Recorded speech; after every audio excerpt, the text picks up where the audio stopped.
Have you ever just stopped and thought about how we got here? You know, how humanity went from these small, scattered bands of people to this massive global network of billions?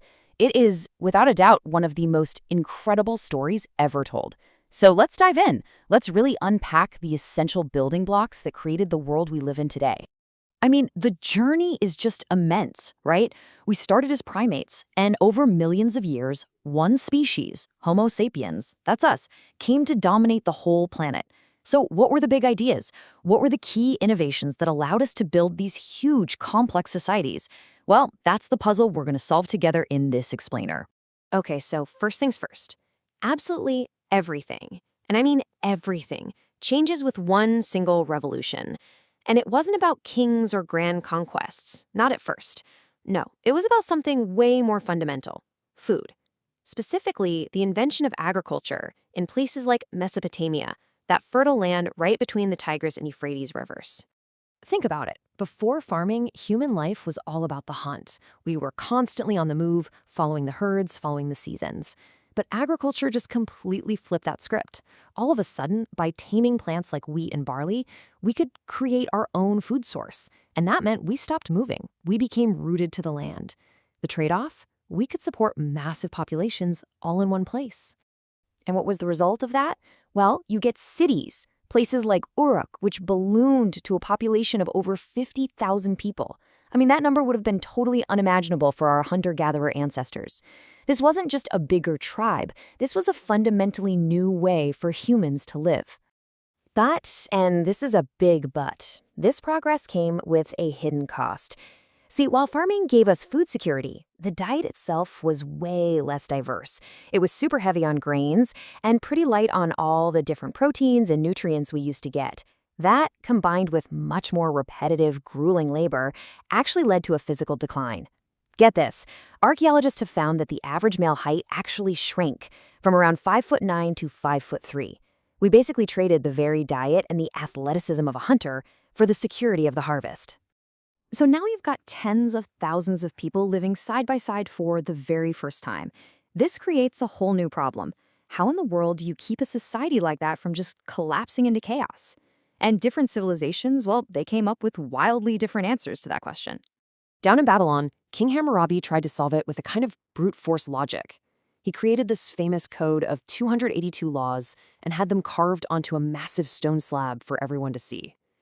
Now, the system was incredibly harsh and unequal. A nobleman's eye was worth a lot more than a commoner's. But it was a revolutionary attempt to create a predictable society based on written rules, not just the whims of a king. An eye for an eye. The ancient Egyptians, their solution was a super rigid top-down hierarchy. You know the one, the pyramid. Way down at the bottom, you had the farmers and laborers, the people who actually built the Great Pyramids.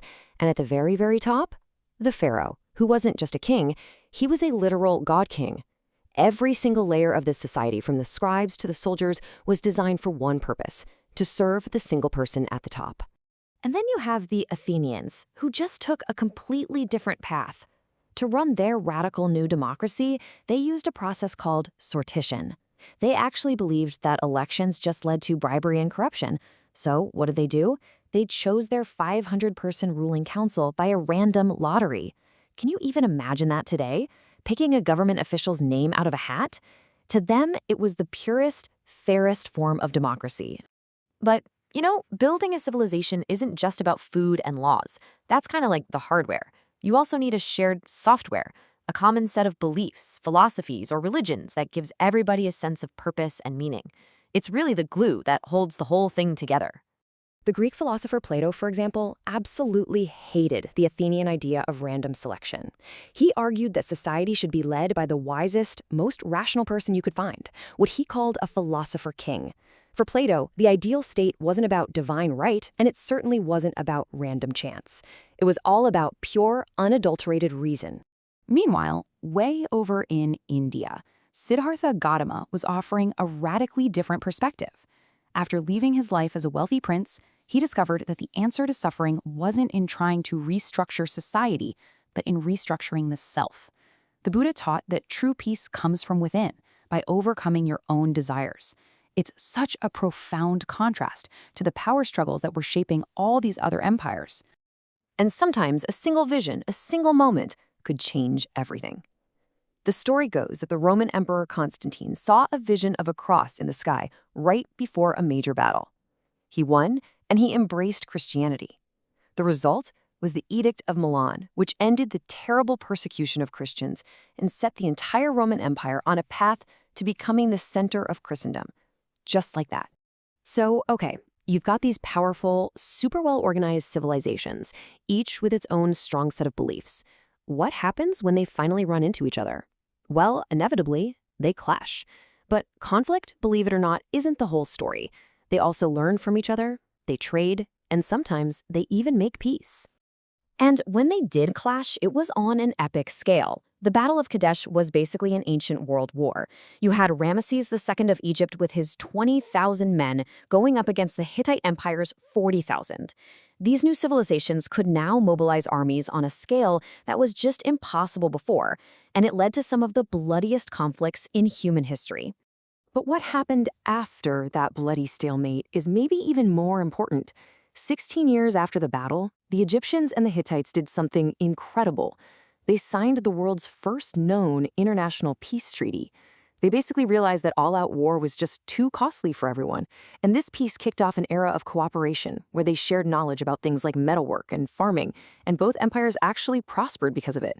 So it becomes pretty clear that these ancient struggles and these incredible breakthroughs, they aren't just dusty old history.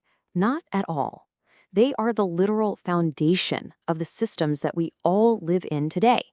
They are our story, and it's a story that is still unfolding. So when you boil it all down, the rise of civilization really comes down to these 4 key building blocks. You've got agriculture, which is the engine that provides the people. Then you need systems of order, laws and hierarchies to provide the structure. Then you need shared beliefs to provide the purpose, the why. And finally, you have interaction, that constant dance of war, peace, and trade that drives all the change and innovation. And if you think about it, these are the exact same fundamental tools we're still working with today. How do we feed ourselves? How do we govern ourselves? What do we believe in? And how do we interact with each other on a global scale? The ancient world used these blocks to build empires of bronze and stone. So the real question for us is, what will we build?